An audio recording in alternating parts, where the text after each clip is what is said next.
Assalamualaikum warahmatullahi wabarakatuh. Selamat pagi teman-teman. Hari ini kita akan melanjutkan materi selanjutnya, yaitu jurnal khusus perusahaan dagang.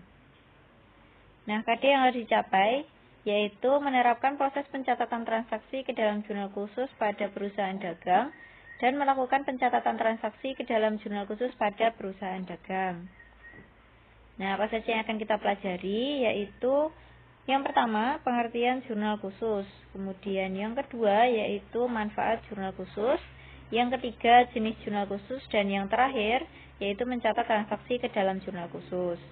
Nah, untuk pengertian dan manfaat jurnal khusus, nanti teman-teman bisa pelajari sendiri. Boleh nanti silahkan lihat di internet atau mencari referensi yang relevan. Nah, ini nanti saya akan lanjut ke jenis jurnal khusus dan mencatat transaksi ke dalam jurnal khusus. Langsung saja kita ke materi jenis jurnal khusus. Ada 4 jenis jurnal khusus, yaitu jurnal penerimaan kas, jurnal pengeluaran kas, jurnal pembelian, dan jurnal penjualan. Nah, kita masuk ke jurnal yang pertama, yaitu jurnal penerimaan kas. Jenis transaksi yang dicatat pada jurnal penerimaan kas itu bisa dibaca pada layar. Yang pertama yaitu penjualan barang dagang secara tunai. Yang kedua, penerimaan pembayaran piutang. Yang ketiga, penerimaan tambahan modal berupa uang tunai dari pemilik perusahaan. Yang keempat, yaitu penerimaan pinjaman dari bank. Yang kelima, penerimaan pendapatan lain seperti pendapatan sewa secara tunai. Dan yang keenam, yaitu penerimaan tunai lainnya. Jadi, jurnal penerimaan kas ini digunakan ketika kita menerima kas atau menerima uang dari transaksi-transaksi yang tadi saya sebutkan, yang ada 6 tadi. Nah, contoh bentuk kolom jurnal penerimaan kas bisa dilihat pada layar.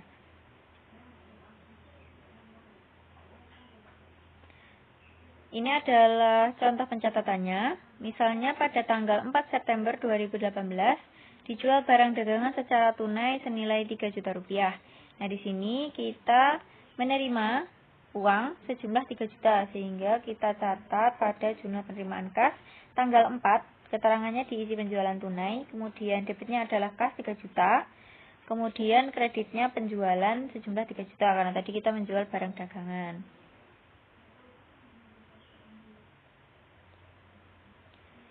Kemudian kita lanjut ke jurnal yang kedua, yaitu jurnal pengeluaran kas. Jenis transaksi yang dicatat pada jurnal pengeluaran kas, yang pertama yaitu pembelian barang dagang secara tunai. Kemudian yang kedua, pembelian perlengkapan, peralatan atau aset secara tunai.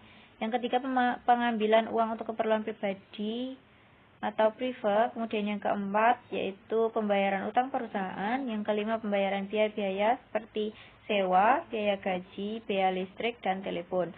Dan yang keenam, yaitu pengeluaran tunai lainnya. Jadi jurnal pengeluaran kas ini digunakan ketika kita mengeluarkan sejumlah uang atau kas. Nah, bentuk kolom jurnal pengeluaran kas bisa dilihat pada layar.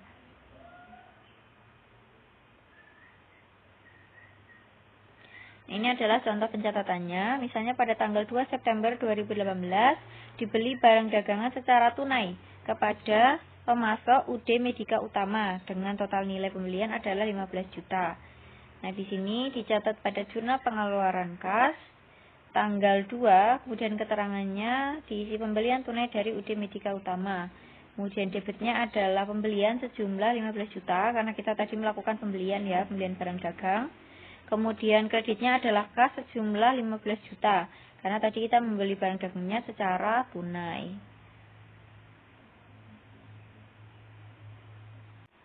Oke, kita lanjutkan ke jurnal selanjutnya, yaitu jurnal penjualan.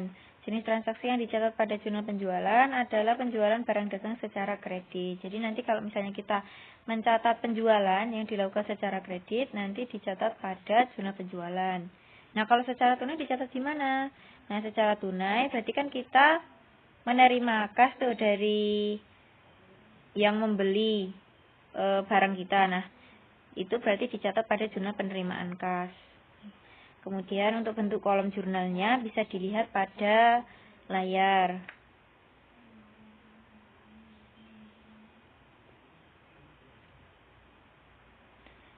Nah, untuk contoh pencatatannya, misalnya pada tanggal 3 September 2018 dijual 6 kotak teh seharga masing-masing 20.000 secara kredit kepada CV Maria. Terminnya adalah 2/10 N/30. Nah, di sini dicatat pada jurnal penjualan tanggal 3, kemudian keterangannya diisi kepada siapa kita menjual, yaitu CV Maria. Kemudian debitnya adalah piutang dagang, karena tadi CV Maria ini membelinya secara kredit, sehingga dicatat pada piutang dagang. Kemudian kreditnya adalah penjualan, sejumlah 120.000. 120.000 itu nanti dapatnya dari 6 kotak teh yang dijual, kemudian dikalikan harga masing-masingnya yaitu 20.000.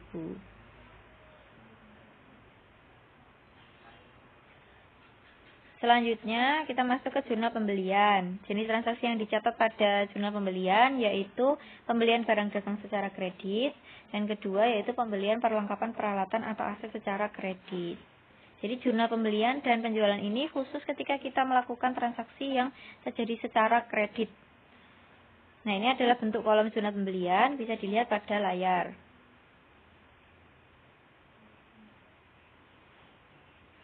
Nah, untuk contoh pencatatannya, misalnya pada tanggal 1 September 2018, dibeli barang dagangan berupa gula pasir dari CV Gendi sebanyak 30 biji dengan masing-masing harga 12.300. Terminya adalah 2/10 N/30. Ini dicatat pada jurnal pembelian tanggal 1, kemudian keterangannya kepada siapa kita membeli, yaitu CV Gendis. Kemudian debitnya adalah pembelian, karena kita tadi membeli barang dagang ya, sejumlah 369.000. Kemudian kreditnya adalah utang dagang, karena tadi kita membelinya secara kredit, sejumlah 369.000. 369.000 ini dapatnya dari 30 pieces yang tadi kita beli, dikalikan harga masing-masingnya adalah 12.300. Nah, selain 4 transaksi tadi, ada juga transaksi lainnya, yaitu transaksi retur atau pengembalian barang. Nah, itu biasanya dicatatnya di jurnal umum. Nah, ini adalah salah satu contohnya, yaitu tanggal 5 September 2018, dikembalikan barang dagang yang sudah dibeli pada tanggal 1, sejumlah 3 pieces karena barang ternyata cacat. Nah, kita lihat dulu pada tanggal 1.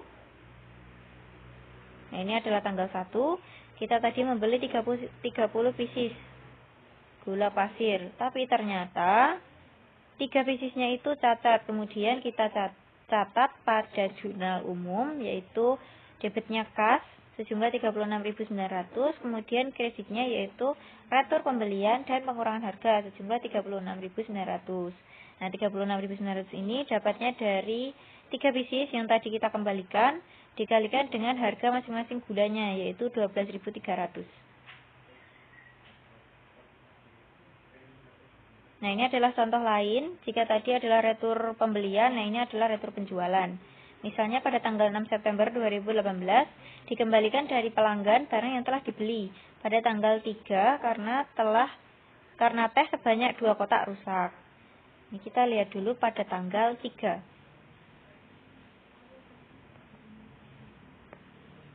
Nah, ini adalah tanggal 3, dijual 6 kotak secara kredit.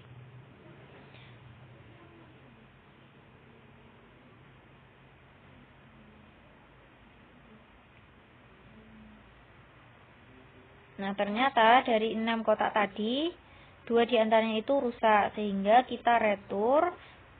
Debitnya adalah retur penjualan sejumlah 40.000, kemudian kreditnya adalah piutang dagang sejumlah 40.000. Nah, kenapa piutang dagang? Karena tadi kita mencatatnya transaksi yang terjadi adalah transaksi kredit, tidak tunai, sehingga mempengaruhi akun piutang dagang.